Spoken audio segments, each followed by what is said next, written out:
Brenda Page was born in Ipswich, England, and studied zoology at University College London. She then earned her PhD in genetics from the University of Glasgow. That's where she met Christopher Merlin Harnett Harrison, and on May 6, 1972, they married. The following year, Brenda was appointed principal of the newly formed genetics department at the University of Aberdeen Medical School, while Christopher stayed in Edinburgh to finish up school. Once he was done and moved to Aberdeen, they bought a house together at 12 Mile End Place. Unfortunately, the marriage was very rocky, with Brenda saying that Christopher could be very unpredictable at times. Sometimes he was extremely nice, while other times he was very nasty and made Brenda feel like she was walking on eggshells. He even assaulted her on more than one occasion, forcing her to be hospitalized. In 1975, Christopher made her move out, and in 1976, she purchased her own flat at 13 Allen Street. After 5 years of marriage, they divorced in 1977. However, Christopher wasn't exactly done, and in the end, Brenda would be dead. After the divorce, Brenda had Christopher banned from the university campus. Unfortunately, the flat she purchased was a bit too much for her income, so she began looking at other ways to make money and stumbled upon an ad from Capital Escorts. The job was to escort rich businessmen from the oil industry to dinner and drinks and provide good conversation, something that Brenda loved. She also didn't keep the escort side job a secret and told her friend, sister, and mother about it. However, Christopher also found out and called her a whore and allegedly began stalking her. Unfortunately, in 1978, her new life would end just as quickly as it began when a horrible tragedy occurred. On July 13th, 32-year-old Brenda arrived home from the university, got ready, and headed out for the night. She enjoyed dinner and drinks at the Treetops Hotels in Aberdeen with two businessmen before driving herself home around 2:30 a.m. The following day, she failed to show up for work, which concerned her coworkers, who knew that she rarely missed a day.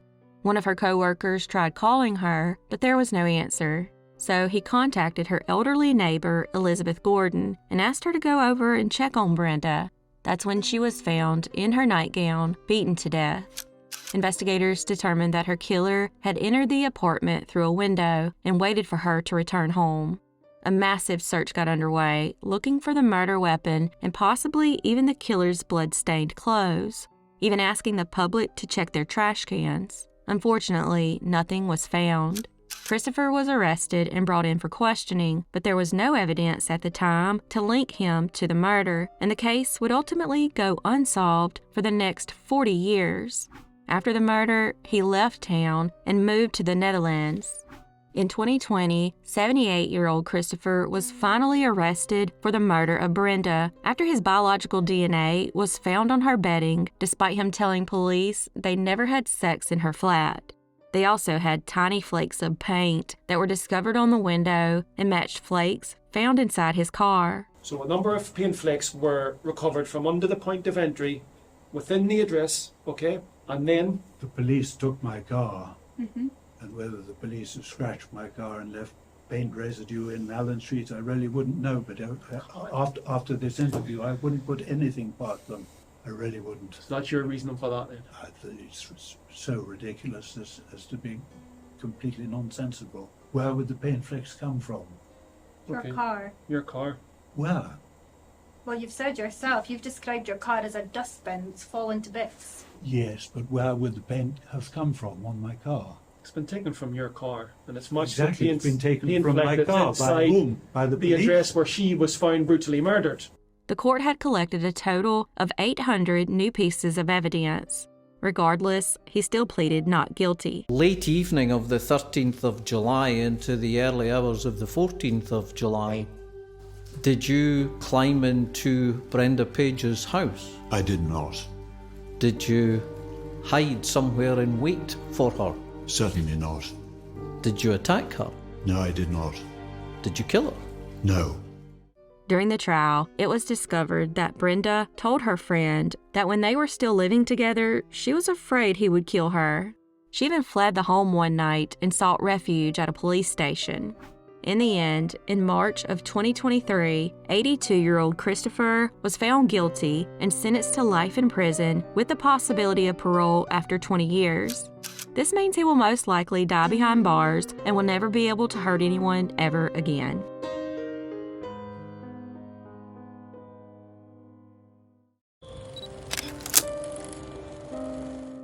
Michael Mohney, who went by Eli, was born on February 16, 1997, to parents Charles Mohney and Kim Thomas Jackson. In 2014, 17-year-old Eli was a senior at Mayfield High School in Mayfield, Kentucky, and was also the school's mascot. He was said to have a bubbly personality who loved people, and they loved him back. Unfortunately, his mother, Kim, had been dating a career criminal named Terry Lee Froman for the last 4 years, and the relationship had begun to sour. Then, on August 20th, 2014, she broke things off and asked him to move out. Apparently, he did nothing to help them out, forcing her to pay the rent and all of the bills. Instead of staying there that night, she and Eli chose to sleep over at her father's home. The following morning, on August 21st, Kim went to work at the nursing home Mills Health and Rehab Center. After arriving, Froman shockingly showed up and entered Kim's office. This seriously concerned her coworker, who knew they had a very tumultuous relationship and had just broken up the night before. In order to get him out of her office, Kim's supervisor knocked on the door and told her she was needed in a meeting. Froman then left, but not before saying, and I quote, "Kim has made me lose everything. Now I will make her lose everything, no matter the cost." A little over a week later, on Labor Day weekend, Froman finally moved out. However, he wasn't quite done with her and began texting her neighbor, Kurt Stafford, wanting to know if any men had shown up at the house. The first time, Kurt said no, but the second time he asked, Kurt responded that he didn't want to get involved. A week later, on Friday, September 12, 2014, just before 5 a.m., Kurt suddenly woke up to the sound of gunshots. Around 6 a.m., he stepped outside but didn't notice anything. About an hour later, 911 received a call from a gas station employee in Paducah reporting that a woman had been abducted.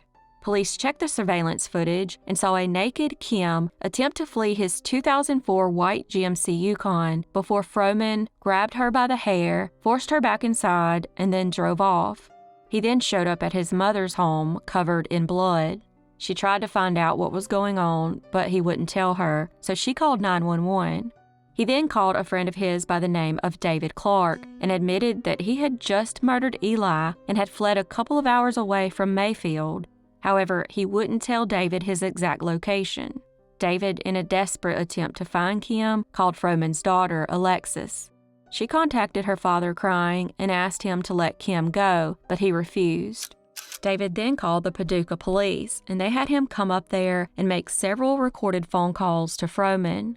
During those calls, he once again confessed to killing Eli after he tried to stop him from kidnapping Kim. He also said on the calls that he was going to kill her as well. Sadly, they were unsuccessful in getting him to release her, and when he called them back, he said, and I quote, "She's dead. I shot myself."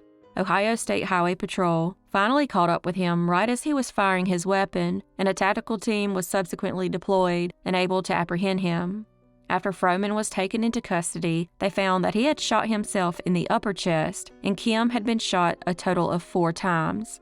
They also discovered that she had been beaten up pretty badly before being shot to death. Meanwhile, 3 of Kim's co-workers showed up at her house after police contacted her work and sadly found Eli dead in the front yard. Froman survived his self-inflicted gunshot, and on June 13, 2017, he was convicted of aggravated murder and kidnapping and sentenced to death.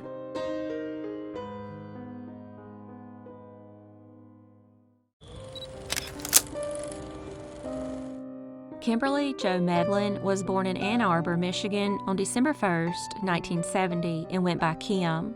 In early 1997, 26-year-old Kim was living in Monroe, North Carolina, with her husband Bridger and worked as a waitress at a strip club in Charlotte.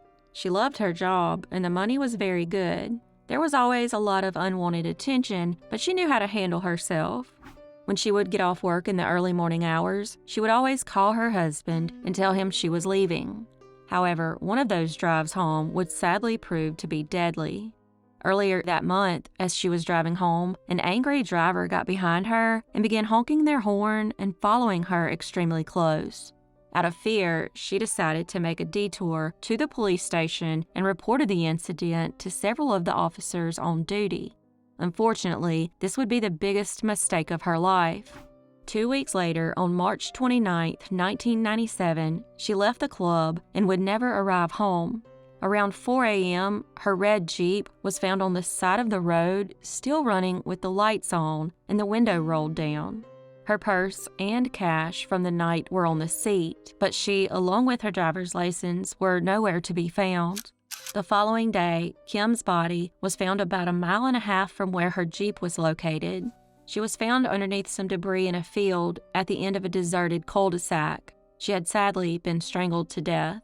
Robbery was quickly ruled out because none of her money was taken and she was still wearing her wedding ring and other jewelry.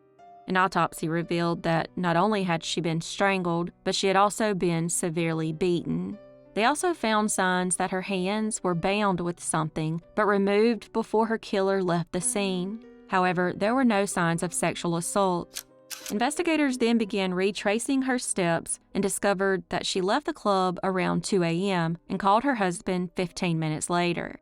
After speaking with Bridger, he fell asleep while waiting for her to arrive home. At 4:20, Bridger was called and notified that Kim's Jeep was found abandoned and she was nowhere to be found. He then told something interesting to investigators. He said that Kim would have never pulled over for anyone except for a police officer.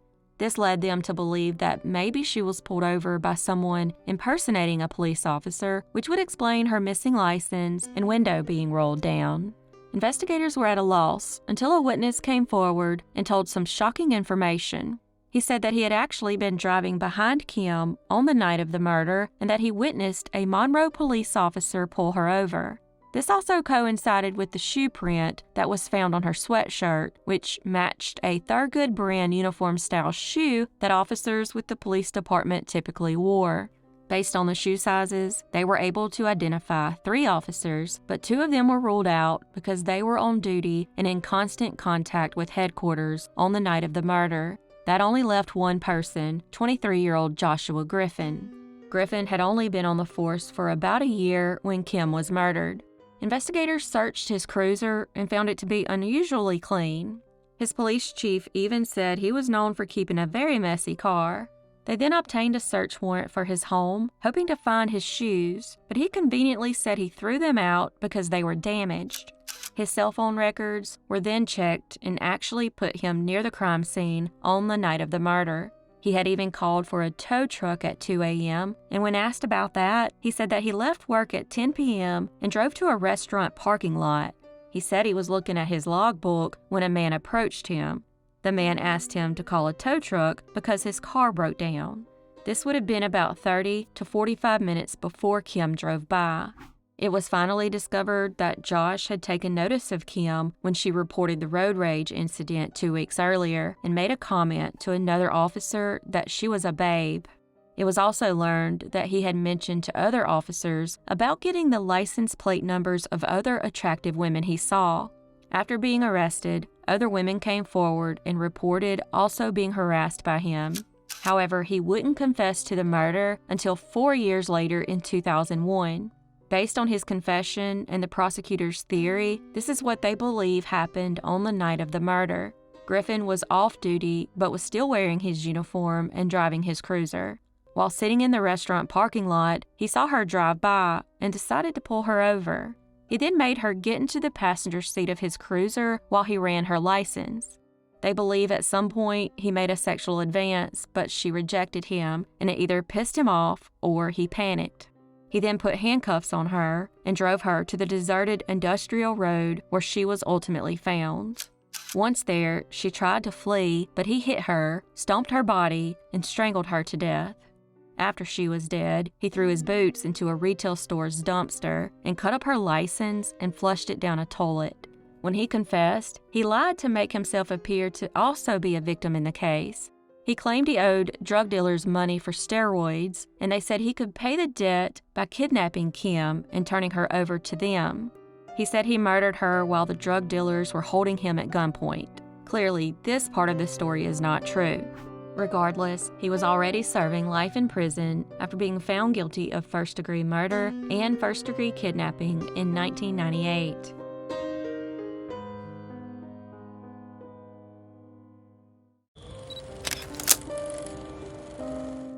Latrice Renee Maze was born on November 20th, 1986.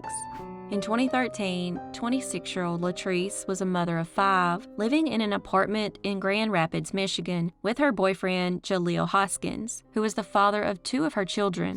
Unfortunately, their relationship was very tumultuous, and she had plans to move out but would never get the chance after she strangely went missing. Before her disappearance, police received a call about a domestic assault at their apartment. However, when they arrived, they said they couldn't find any evidence to support the claims that a physical altercation had occurred, and Hoskins was never arrested.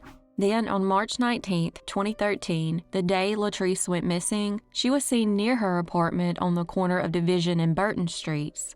The following day, she failed to pick up her daughter from school at 3:30 p.m. I'm guessing someone else took her to school that morning. When the school called her family to let them know that Latrice never showed up, they knew immediately something was wrong and reported her missing. Investigators quickly honed in on Hoskins as their main person of interest. However, when they went to question him on March 21, 2013, he claimed he didn't know where she was. Investigators had a forensics team go through their apartment looking for evidence of foul play, but nothing was found. A month would go by with no leads until Hoskins' cousin, Gregory Shanklin, was arrested and charged with perjury. Hoskins was also arrested on a parole violation. While being questioned by investigators, Gregory shocked them when he began telling them information about Latrice's disappearance. He said that Hoskins and Latrice had been fighting on the day she disappeared because of an incident that occurred a month prior. Allegedly, Hoskins had gotten into an argument with the father of 2 of her children, Kenneth Harris, at a local bar. The argument ended with Hoskins stabbing Kenneth, and Latrice was the only one who witnessed the ordeal. Thankfully, the stabbing was not fatal. However, since Hoskins was out on parole, he was worried he would be sent right back to jail. So he decided to get rid of the only witness. He told Gregory that he choked her to death, wrapped her up in a sheet, and disposed of her in a dumpster at the Peppercorn Apartments in Wyoming, Michigan, a little over 2 miles away. Unfortunately, when investigators tracked down the dumpster, it had already been emptied and the contents incinerated. Equipped with this new information, Hoskins was charged with Latrice's murder.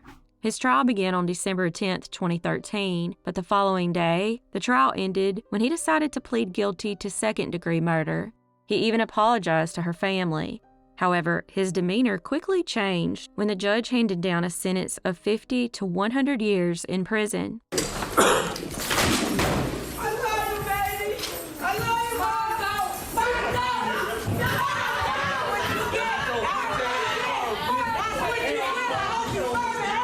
I guess he thought pleading guilty would get him a lesser sentence. If things weren't already bad enough, Hoskins decided to stoop even lower by writing a letter to Latrice's family where he blamed her for her own demise. If Latrice's remains were really put in the dumpster, they are sadly gone forever.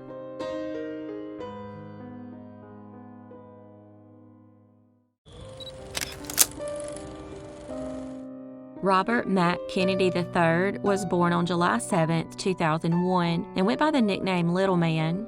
In 2017, 16-year-old Robert was living in Williamsburg, Kentucky, and was described as an intelligent individual who was very much against drugs.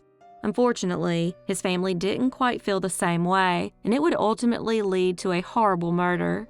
At the time, Robert was living on Deep Branch Road with his mother, 36-year-old Imogene or May Gardner Bittner, and his stepfather of about 2 years, 24-year-old Christopher Michael Bittner. The home was owned by his maternal grandmother, Kathy Faulkner, who was allowing them to live there while she was out of town. On September 13, 2017, Kathy arrived at the home to find a horrifying scene. Inside, she found her daughter, Imogene, dead with a bag over her head. In a panic, she called her sister, who lived just down the road, and then quickly called 911. While on the call with the dispatcher, she said, and I quote, "It looks like they put a bag over her head, oh my God," and then clarified a bit and said, "I have been having some problems out of some guys in Indiana, but I think that they put them in jail or something, I don't know." Then Robert and his stepfather, Christopher, were also found dead on the property. All three individuals had sadly been strangled to death with zip ties, and they had been dead for around 2 days. As investigators began looking into the case, they discovered that Kathy had met a man in 2012 or 2013 by the name of Darnell Chivers. At the time, he was in prison in Indiana, but he moved in with her after being paroled in 2016. At some point, Chivers stole Kathy's truck and heroin. She called and asked him to return it, and he arrived back at her house with it on August 17, 2017. However, he was in his Cadillac Escalade along with Jeremy Hatfield and Anthony Hester, also known as Tony G. Then all four of them left, including Kathy, and drove to a nearby Walmart. When the men were inside, Kathy stole the vehicle and returned home. She and some of her friends then armed themselves, and the three men found a ride back to the house, and a nasty altercation occurred. In order to get back at Kathy, Chivers poured about 3 ounces of her heroin on the floor. The police were then called, and Hatfield and Hester ran into the woods and hid out because they were on probation in Indiana. When police arrived, Kathy said she wanted Chivers away from her home, so they drove him into town and let him go. Meanwhile, 2 of Kathy's friends, one being a juvenile, looked in the Escalade and found a backpack that contained 2 handguns, zip ties, gloves, and other items. The 2 friends took the 2 guns and left the rest of the items. When Kathy realized the guns were gone, Christopher went and asked for them back, but they only gave him one of the weapons. In January 2018, Chivers was questioned by police after being arrested in Ohio on unrelated charges. He admitted to being at Kathy's home in August of 2017, but denied going back and murdering her family a month later. In December of 2018, Chivers, Hatfield, and Hester were arrested and charged with 3 counts of murder, burglary, and tampering with physical evidence. They were arrested after Hatfield decided to cooperate with investigators. On the day of the murders, all 3 men arrived at Kathy's home but noticed her vehicle was gone. Thinking no one was home, they decided to steal her safe, which they thought contained drugs and cash. The 3 men forced their way inside the house through the back door, but were shocked to find Robert, Imogene, and Christopher inside. Chivers was armed with an AR-15, and Hester had a handgun. They then strangled all 3 and poured bleach over everything in an attempt to get rid of DNA evidence. At the time of their arrest, Hatfield had a weapons charge against him and was extradited back to Kentucky a month prior. As for Chivers, he was already in jail in Ohio for unrelated charges. Chivers' trial has since been delayed because he needed a mental health evaluation before the judge would allow him to stand trial.